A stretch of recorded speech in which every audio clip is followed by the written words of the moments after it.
require. But what do you do if you don't get the results that you're hoping for? Let's talk to a dragon now. His name is James Caan, and I can't go through everything that James has done in a business sense. There's just too much to go into, but he's been a great success for many years. He left school at 16, though, so we'll have a word with him and Andy Harsley, who James invested in on Monday's Dragon's Den. Guys, great programme. I mean, honestly, even though you have to work with Peter Jones, tremendous. Regards, Peter. How are you this morning? What was it about Andy, the way he presented himself, that you liked so much and you were so impressed with?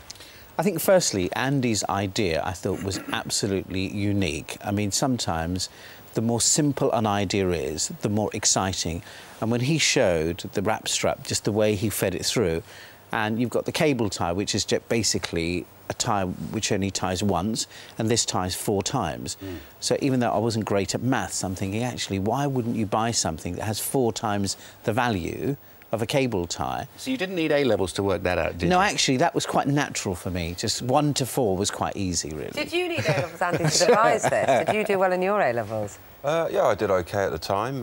It was a different environment back then. They have all this talk about them getting easier, but I think the world is just changing. You need a different skill set today than you did 20, 30 years ago. Came in very good as a grounding, really, for this. The science and physics background that I got from university kind of paves the way for anything technical. But really, most of this has been done by just teaching myself how to injection mould plastics. And I think if I had had a formal training in that, it probably would have showed me where the rules were and where the limits were, and I might not even have done this. And your injection mould plastics GCSE must have gone very well. That was quite a specialist subject, that one, isn't it? But I mean, how important? I mean, there's a lot of people, and you know, your children have been through the system, haven't they, James? There's a lot of kids up and down the country who are not going to get the results they want, and they're going to think that their world is shattered, and this is not the case, is it? Well, firstly, I think that's only 3... I mean, according to your study, that's only 3% who allegedly will not get a pass mark. So I think the majority of them, I think we're going to expect will do fairly well. I think the biggest issue with A-levels is it is the ticket to your university. And I think, you know, because I used to run a headhunting firm, the university that you go to, the brand that you come from, has a bigger and bigger impact to employers. The number of employers that openly ask the question, you know, which university do they go to? So if you're not from a branded university, then frankly... Because the old days of the Polys and the College of Higher Education gone, so people need to know, is it one of the but also, I Oxford, think, Cambridge, Bristol, that's Durham's? Right, absolutely right. And if you're not... And of course, as you know, those universities, frankly, want your 3 A's, 2 A's, etc. And therefore, if your A-level results are not at that level, then it is harder to get into those better universities. You know, my own children, when they got their A-level results, you know, I mean, even though I didn't get GCSEs or A-levels, but I was so determined to make sure they did well because, you know, one of them wanted to go to LSE, the other one wanted to go to UCL, both of which I think needed 3 A's at A-level. And so it wasn't just as important to do that, but the university... So many of the great entrepreneurs, so many people who are such a success in life later on, you can look back and say, not great results. Sure. Not great results. So, I mean, well, I'm an example. I mean, I didn't even do A-levels, so... You didn't? I didn't even know. I didn't... No, you've very sharp, very sharp brain, though. I mean, isn't it important, Andy? I mean, I know you've been at this business for quite some time. A handshake, the ability to look into somebody's eye and present yourself in a confident manner. These skills mustn't be overlooked, must they? Absolutely. That in itself is an A-level, I think. If you can do that, and because... Also what Andy said about the fact that, you know, sometimes not having the rules and sometimes not formal learning gives you more inventiveness. Oh, that's the entrepreneurial spirit. You're deliberately trying to do something which nobody has done before. You're not going to learn that from a book, no matter where you study. Now he's invested in you. Is he leaving you alone to run your business? Pretty much, yeah. I'd like to have him around doing a bit of moulding and packing for me, but so far, no joy. He doesn't need to do that these days, does he? I know a man who does that. I'm sure you do. Having good contacts is another thing that you want, as well as A-levels, no doubt about it. Very nice to meet you, Thank James. you. Thanks for coming in. Andy, the very best of luck with your ties and everything else that you get involved in. Can we leave you one of these, then? Yeah, I'd love some for my roses, to be honest, genuinely. Thank you very much. They're brilliant.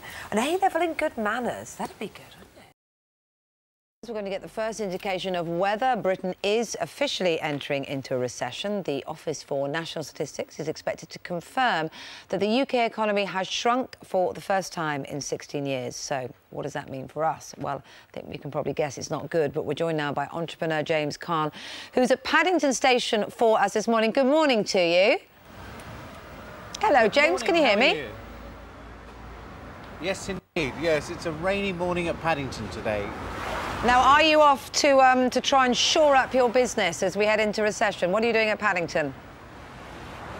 I'm just actually on my way to Heathrow Airport on a trip to Ireland, because I understand also, you know, the Irish economy is quite challenging at the moment, and I think the results out today, which is showing that the UK is clearly heading into a recession with growth for the first time, I think it's dropping after 20 years.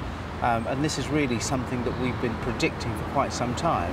And I think my own observations are this is going to get worse before it gets better. So what should people do? I mean, you're an entrepreneur, you have great... I know you had a small business, you're running a smaller business, I should say. It's probably not small business by most people's terms, in the last recession. So what are we talking about? What's the best way to get ourselves through this?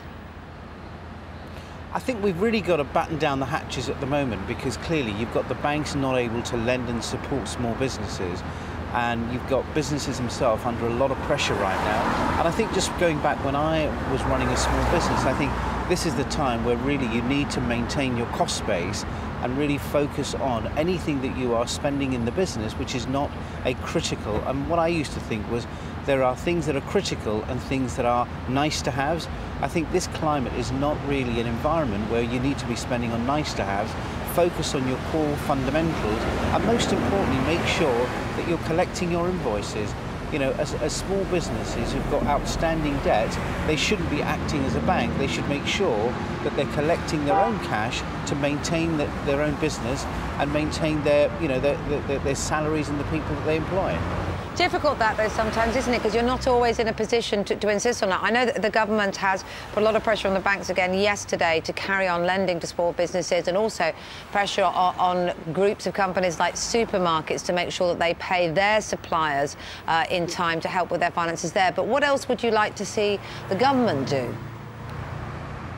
I think from a government point of view, I think what they should certainly be doing is, I think, giving small businesses some tax breaks. Right now, I think entrepreneurs who are starting to run their businesses, one of the government's, I think, initiatives could be to reduce the employer's national insurance. So where a small company is employing staff, they're paying over 10% of the salary of the person they're hiring, you know, as a national insurance. I think the government could certainly give a tax holiday in relation to national insurance. I think for businesses that are starting up, that are employing less than 5 people, I think the entrepreneur himself could also probably see a tax holiday, or maybe a capped rate at 10%, to enable the entrepreneur to maintain survival. I think also you've got opportunities whereby if businesses are looking to start up, because every time I've seen the market go into recession, that's generally a good time for people to be starting up businesses, because they've got no other options.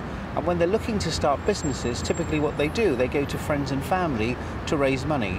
And I think one of the opportunities could be that the government should encourage friends and family who are investing in small businesses to get a tax break, a little bit like what the government did to stimulate the film industry, where they decided that the UK film industry needed a boost, and they introduced some tax measures to stimulate the film industry. And I think what they could be doing right now is stimulating small businesses to start up and encouraging people who are backing small businesses with tax incentives to stimulate the economy and to encourage entrepreneurship. Because as we know, Britain certainly has been a nation of shopkeepers, and in this current climate, we should be encouraging new businesses to start up. OK, well, lots of good points there, lots of advice for the government. Good to talk to you this morning. Bit of a bleak, cold, wet morning, though. It's a bit of a metaphor.